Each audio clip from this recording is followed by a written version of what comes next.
मैंने कहा घर की कुंडी खटका के, मैंने कहा अमित बाहर आया। बोले अंकल प्रणाम। मैंने कहा नमस्ते, अपने पापा को बुलाओ। अब इसका जवाब सुनना, और अगर बात सही लगे तो जरा इस कार्यक्रम को महोत्सव में तब्दील करना। अभी वो ऊर्जा, वो एनर्जी महसूस नहीं हुई हम लोगों को, जिसके लिए हम लोग वांछित रहते हैं, सोचते रहते हैं। जैसे ही मैंने पूछा भैया, मैंने कहा अमित अपने पापा को बुलाओ, तो इसने मुझसे जवाब पलट के क्या दिया पता है? बोले अंकल कौन वाले पापा? यार मैंने कई अद्भुत आदमी हो, बाइक के मॉडल होते हैं, कार के मॉडल होते हैं, घर भी 2-3 हो सकते हैं, इस मोहल्ले में उस मोहल्ले में, बाप तो एक ही होता है। ये तू कौन वाले पापा का क्या मतलब? बोले नहीं अंकल जानते नहीं हो आप, बाप भी 5 होते हैं। अब मैं हतप्रभ, मैंने कहा यार मैंने तो जिंदगी में एक ही सुना, ये कहां से 5 बता रहा? मैंने पूछा बेटा कैसे? बोले अंकल सुनो, और अगर आप लोगों को भी लगे कि विद्वान बच्चे ने बात सही कही तो हर नाम पर आपकी तालियां चाहिए। बोले पहला बाप तो वो जिसने हमको पैदा किया है, जिसके चरणों की रज माथे पर रख करके हम बड़े होते हैं, पहला बाप है। मैंने कहा ये तो बात ठीक है, ये तो हम जानते हैं, पहला तो हमें भी पता था, तू तो दूसरा बता। ये बोला अंकल अपने पिताजी को पापा कहते हो, अपनी लुगाई के पापा को क्या कहते हो? मैंने कहा हाँ यार बात तो सही है, ससुर जी को भी पापा ही कहते हैं। मैंने कहा तू अच्छा तीसरा बता तो मैं मानू। अब इसने जो तीसरा बताया वो तो भाई साहब अद्भुत था। इसने कहा कि पहला वो जिसने आपको जन्म दिया, दूसरा वो जिसने लुगाई को जन्म दिया। मैंने कहा तीसरा? बोले तीसरा वो जो नीली छतरी में बैठता है और जिसको सारी दुनिया अपना पिता कहती है, बाप कहती है। जिंदाबाद। मैंने कहा ये भी सही है, चौथे में फंसेगा, लेकिन फंसा नहीं। मैंने कहा चौथा? बोले भाई साहब चौथे का तो ऐसा है कि जैसे आपने पहला पिता वो जिसने अपने को जन्म दिया, दूसरा वो जिसने लुगाई को जन्म दिया, तीसरा वो जो नीली छतरी में रहता है, और चौथा बोले भाई साहब कौन सा धर्म मानते हो? हमने कहा अरे हमें गर्व है, सनातन धर्मी है, हिंदू धर्म मानते। तो गाय को क्या कहते हो? हमने कहा माता कहते हैं। तो बोले गाय अगर माता है तो जो योगी जी ने छुड़वाए हैं वो कौन लगता है? बहुत अच्छे। अभी तालियां कमजोर है आपकी, बहुत अच्छे दादा, अभी कमजोर है, अभी मजा आया ही नहीं। जरा दोनों हाथ उठा करके पूरा पंडाल एक बार, बहुत शानदार। बहुत अच्छे। तालियां गलत जगह बजा दी, 5वें पे बजाना। मैंने कहा बेटा 5वां? बोले भाई साहब चौथा वो अगर गाय को आप माता कहते हो। मैंने कहा 5वां बता। बोले चाचा मेरी अम्मा ने कही है जब गर्ज फंस जाए तो गधे को भी बाप कहना चाहिए। तो ऐसा विद्वान बालक अब बड़ा हो गया है। अब बताइए आपसे कह रहा है तालियां बजाओ तालियां बजाओ। ये बरमदा का यहाँ के लोग हैं, रानीगंज के लोग हैं, ये बड़े चतुर है। अभी हम लोग इलाहाबाद से आए थे पंकज भैया, तो 3 लोग मिले, एक अमेरिका का, एक जापान का और एक आप में से कोई आपके गांव का। अब वो तीनों चाय पिए। भाई साहब बैठ जाओ, बहुत बहुत अभिनंदन आपका, बिल्कुल सही समय पे आए हैं। गलती हमारी है, हम जल्दी शुरू हो गए थे बस, और कोई बात नहीं। बहुत बहुत अभिनंदन। तो वो तीनों भैया चाय पिए। अब अमेरिका वाले ने चाय पी और कप सीधा रख दिया, जापान वाले ने चाय पी कप उल्टा रख दिया, और बरहदा वाले ने चाय पी उसने आड़ा रख दिया, आड़ा डंठल ऊपर। अब मैंने तीनों से पूछा, मैंने अमेरिका वाले से पूछा, मैंने कहा भाई ये बता तूने कप सीधा क्यों रखा? तो अमेरिका वाला बोले हम कर्टसी वाले लोग हैं, we are man of courtesy, अगर आपके पास चाय और हो तो हमें दे दो, इस आशय से ऐसा। हमने जापान वाले से पूछा, बोले उल्टा क्यों रखा? जापान वाला बोला इसलिए उल्टा रखा कि अब हमको चाय नहीं पीनी है, इसलिए उल्टा रख दिया। अब बरहदा वाले से हमने पूछ लिया, हमने कहा ये आड़ा आड़ा काहे रखा? बोले आड़ा इसलिए रखा है भाई साहब कि अगर होए तो दे दो, ना होए तो रहने दो। तो ये होशियार लोग हैं भाई साहब, बहुत बहुत अभिनंदन करता हूँ। सबसे ज्यादा प्रणाम आप जैसे जानदार और शानदार लोगों को करता हूँ। एक बार हम लोगों को आशीर्वाद से नवाज दीजिए, जिस मन से हम आपकी इस सेवा करने आए हैं। बहुत बहुत अभिनंदन करते हैं। पावन मंच है। मर्यादा पुरुषोत्तम भगवान श्री राम की झांकी हम जब भी देखते हैं तो हमारे अंतःकरण में जो भाव उद्दीप्त होते हैं, उन्हीं भावों की पराकाष्ठा आज उस वक्त हुई जब हम पंकज भैया के पुरखों के द्वारा बनवाए हुए और उनके द्वारा संवर्धित किए हुए भगवान श्री राम के मंदिर में गए और यहाँ खड़े हो करके रोमांचित भंगिमा के साथ मैं ये दावा कर सकता हूं पंकज भैया कि शायद आपने अपने मन में अपना लक्ष्य छोटा तय किया होगा।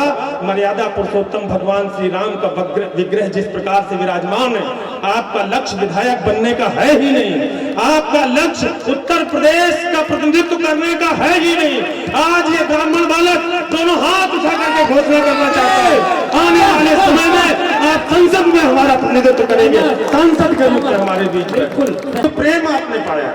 कभी सम्मेलन सुनने के लिए इतनी देर कहाँ रुकते हैं लोग? आते हैं, खाना खाते हैं, अपनी उपस्थिति दर्शाते हैं और धीरे से कल्टी हो लेते हैं। लेकिन ये आपके प्रेम की डोर है जो इतने लोगों को बांध करके रखे हुए है। मैं एक बार चाहता हूं कि दोनों हाथ गगन की ओर उठें और भैया पंकज जी के लिए जोरदार तालियां आप सभी लोग बजाएं। क्या बात है, बहुत बहुत धन्यवाद। राम तो ऐसा नाम ही है भाई साहब, एक बार राम बुलाओ तो संबोधन होता है। क्या बात है, ए राम, ऐसा लगता है जैसे अपने बेटे को बुला रहे हैं। वाह, वही राम अगर आप 2 बार कह दो राम राम, अभिवादन हो जाता वाह है, भैया वाह, अभिनंदन हो जाता है।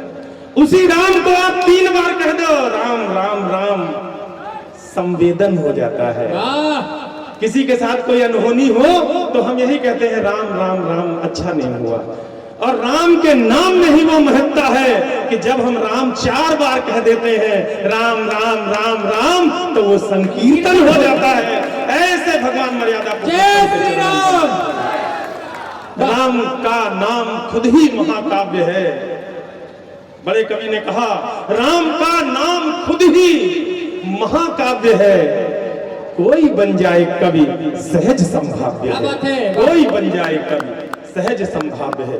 ये सब आपको जोड़ने की मेरी कोशिश थी, आप मन से जुड़ गए हैं। मैं निवेदित करता हूँ, 4 पंक्तियां माँ के चरणों में रखता हूँ। पंकज भैया बैठे हैं अपने परिवार को, अपने माता पिता का स्मरण करने वाले। मैंने आते ही देखा पिता का नाम लिखा हुआ था सामने, मैं गर्व से भर उठा। 4 पंक्तियां रखता हूँ कि माँ की जिंदगी में क्या अहमियत है। अगर आपके हृदय तक पहुंच सकूं तो तालियों से मुझे बता दीजिएगा। मैं ये तय करूंगा कि मुझे कितना पढ़ना है, कितनी देर यहाँ खड़े रहना है। आपकी तालियां तय करेंगे। 4 मिसरे अपने मन के पढ़ता हूँ, उसके बाद वो सुनाने जाता हूँ जो आप सुनना चाहते हैं। स्वागत है। यूं कहा कि यकीन मानो कजाओं की सलामी लौट जाती है। कजा माने मौत, यकीन मानो कजाओं की सलामी लौट जाती है। चली बंदूक से गोली इनामी लौट जाती है, चली बंदूक से गोली इनामी लौट जाती है। अरे दुआ में बैठ जाती है जो मां पूजा के कमरे में, दुआ में बैठ जाती है जो मां पूजा के कमरे में। मेरी दहलीज से गम की सुनामी लौट जाती है। जिंदाबाद, वाह वाह, सुनामी लौट जाती है। वाह दादा वाह। 4 पंक्तियां और पढ़ दूं इसी बिरादरी की? हाँ बिल्कुल, ऐसे थोड़ी ना होता है, ऐसे नहीं हो जाता। वाह, एक बार पूरा सदन जो बेटे बैठे हैं अपनी माँ को सम्मानित करते हैं, देवी के नजरिए से देखते हैं। जरा एक बार जोरदार तालियां बजा करके सुनिए। यूं कहा कि हमारी फिक्र में माथे पे सिलवट डाल लेती है। बेटा 4 बजे छुट्टी होती है, 4 बजे डेली घर आता है। किसी दिन 4:30 बज गए, माँ के माथे पर जो चिंता की लकीरें उभरती हैं पंकज भैया, उन्हें गीता का श्लोक और कुरान की आयत मान करके प्रणाम करता हूं, पंक्तियां निवेदित करता हूं। हमारी फिक्र में माथे पे सिलवट डाल लेती है, हिफाजत को हमारी खुद पे संकट डाल लेती है। न जाने कौन सा रिश्ता है बूढ़े पेड़ से उनका।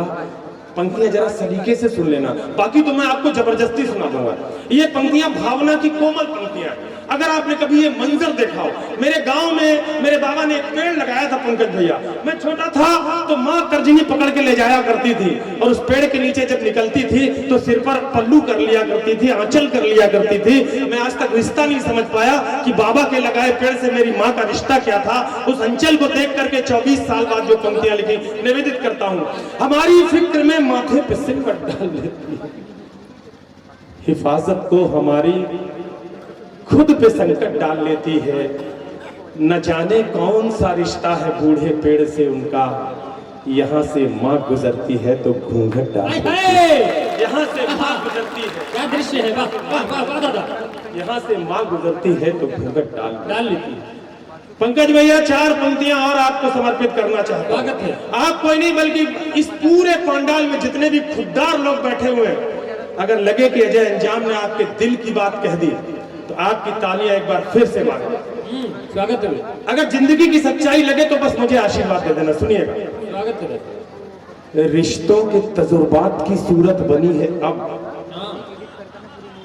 रिश्तों के तजुर्बात की सूरत बनी है अब, खुद से ही मेरी जंग के जैसी ठनी है अब।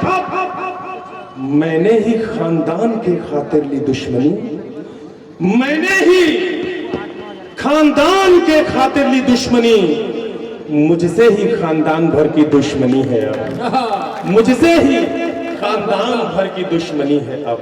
क्या बात। बरहदा के देशभक्त लोगों, मैं अपने रूप में आना चाहता हूँ। मैं सिर्फ 4 पंक्तियां पढ़ के परीक्षण करना चाहता हूँ पीछे बैठे हुए नौजवान देशों के लोगों के मन में, नौजवान दोस्तों के मन में देशभक्ति की आग कितनी प्रबल है। हिंदुस्तान में जहां कहीं भी पंक्तियां पढ़ी, नौजवान दोस्तों ने खड़े होकर तालियां बजाई हैं। मैं नहीं जानता बरहदा के लोग कैसे सुनेंगे, कोशिश मैं कर रहा हूं, काफी आपको जांचनी है। सुनिएगा, कश्मीर का दर्रा दर्रा वंदे मातरम बोलेगा, बोल भी रहा है जब से ज्यादा 370 हटी है। निवेदन करता हूं, कश्मीर का दर्रा दर्रा वंदे मातरम बोलेगा, कारतूस का छर्रा छर्रा वंदे मातरम बोलेगा। जिस दिन भारत मां के बेटे अपनी पर आ जाएंगे, इस मिट्टी का जर्रा जर्रा वंदे बोलेगा। अभिनंदन करता हूं। जिंदाबाद भारत माता की।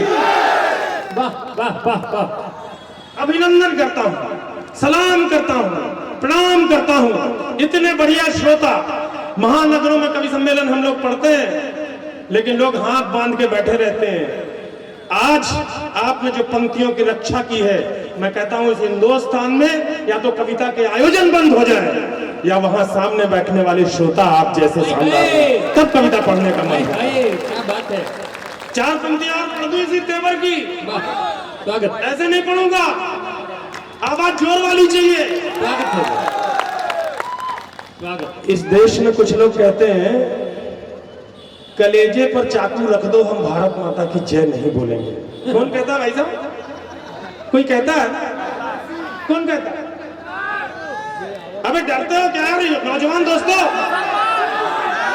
वो हैदराबाद का है कोई। आप लोग का तो प्रोनाउंसिएशन अच्छा है, उच्चारण अच्छा है, ओवैसी बोल लेते हो। मैं जितनी बार कोशिश करता हूँ ओवैसी बोलने की, मेरे मुंह से मवेशी निकलता है। वो कहता है कलेजे पे चाकू रख दो, मैं भारत माता की जय नहीं बोलूंगा। अजय अंजाम बरादा के नौजवान दोस्तों की जमानत पर एक पंक्ति पढ़ना चाहते हैं और आपका यही उत्साह है, एक बार फिर देखना चाहते हैं। सुनिएगा, तेरे दिल में छुपने वाला पाप भी जय जय बोलेगा। मैंने कहा बेटा हैदराबाद से एक बार बरहदा आ जा, ये बरहदा के लौंडे मारते कम है, घसीटते ज्यादा है, पता लग जाएगा।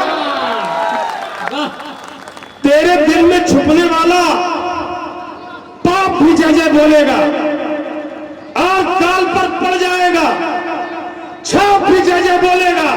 अरे जिस दिन बरहदा के ये लड़के छाती पर चढ़ जाएंगे, तेरी क्या औकात है, तेरा बाप भी जय जय बोलेगा। तेरी क्या औकात है तेरा। सलाम करता हूँ, प्रणाम करता हूँ, नमन करता हूँ। जिंदाबाद। ऐसे जीवंत लोगों के बीच कविता पढ़ने का मन होता है। देश में वो देशभक्ति का उबाल दीजिए मां, हाँ देश में वो देशभक्ति का उबाल दीजिए मां। देश प्रेम की दिलों में ज्वाल लगने लगे, कर्म से प्रचंड और धर्म से अखंड आज हर युवा ही लाल बाल पाल लगने लगे। बेटियों को शक्ति का वो बीज मंत्र दीजिए कि वहशियों को कालिका कराल लगने लगे। अरे ऐसी वीरता प्रदान कीजिए स्तुतों को मात, बच्चा बच्चा अंजनी का लाल लगने लगे, बच्चा बच्चा अंजनी का लाल लगने लगे। क्या बात